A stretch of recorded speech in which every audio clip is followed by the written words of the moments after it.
I was heading out of town to take the kids to their grandparents. I thought it would be a fun opportunity to stop in and work in my friend's shop. I mean, who doesn't love not knowing where everything is and having everything take twice as long?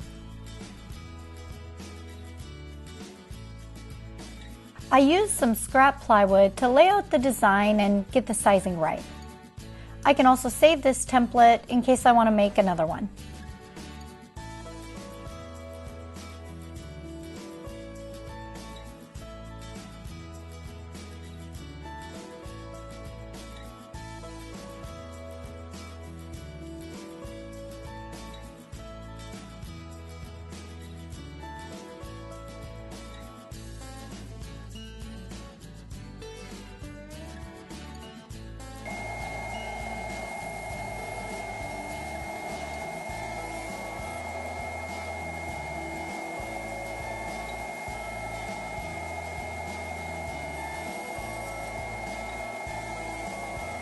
There's the handle, and the upper area will be the cutting board.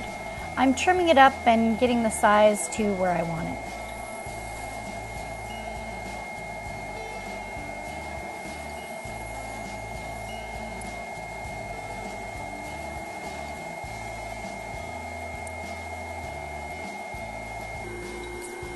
I used the miter saw to clean up the edges since it gives it a cleaner and straighter cut than the bandsaw.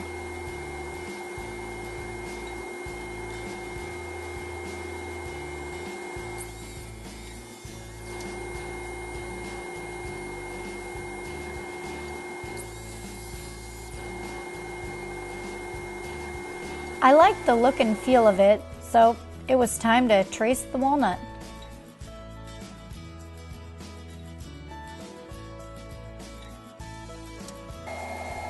I used the bandsaw, leaving it about ½ inch larger than the template, so I could work with it just a little bit.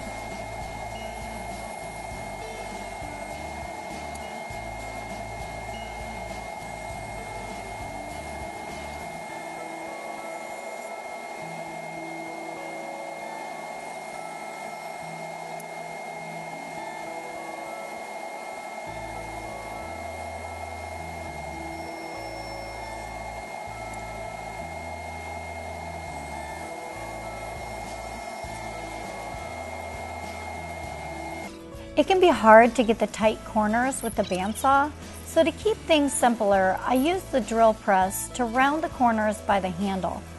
This gives it a real clean look.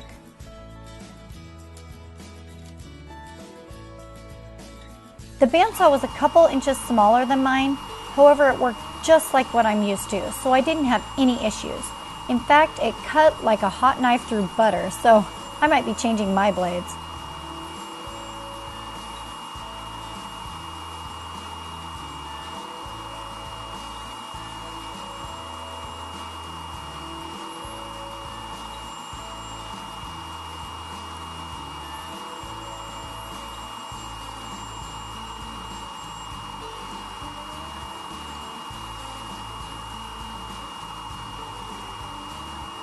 Using the Bosch miter saw was night and day difference from mine. It was so smooth and seemed to almost glide with the cuts. The dust collection, however, still sucked, so nice to know some things haven't changed. In fact, if anyone knows of a miter saw with a good dust collection that isn't over $1,000, please post it in the comments below.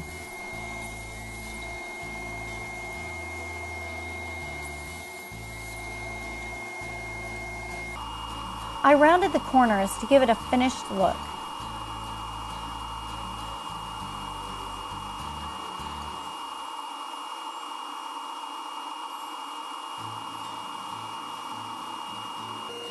At the sander, I cleaned up the rough edges left by the bandsaw. I have this belt sander at home. It was actually meant for metal, but works great on wood for softening corners on the belt.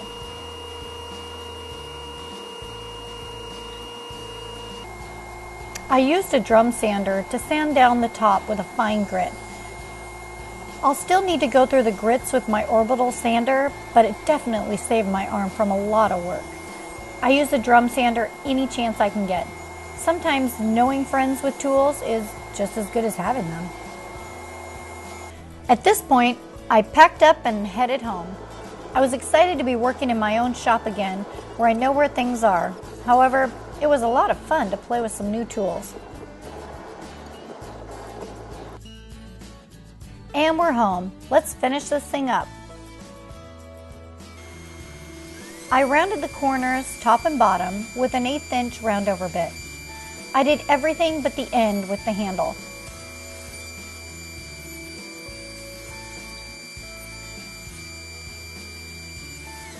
I smoothed out the transition to the corners and bandsaw cut marks with a spindle sander.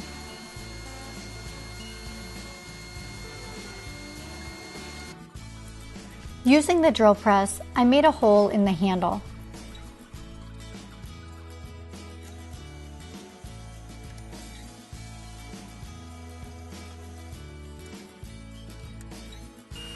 I worked through the grits to 220.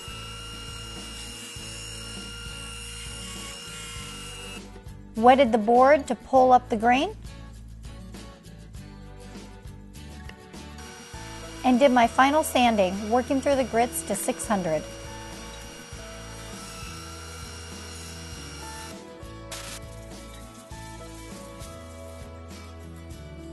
Finished up with Odie's oil.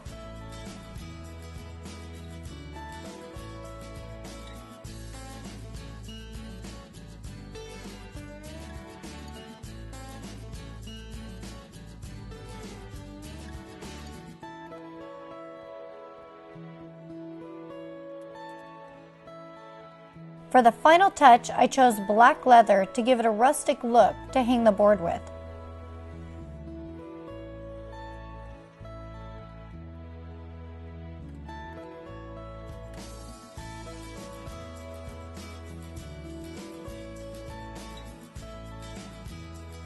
The first opportunity I had to use this board was to present some chocolates that paired well with a port I've been saving for a special occasion. Cheers! Thank you for watching, and don't forget to subscribe so you don't miss out on future builds.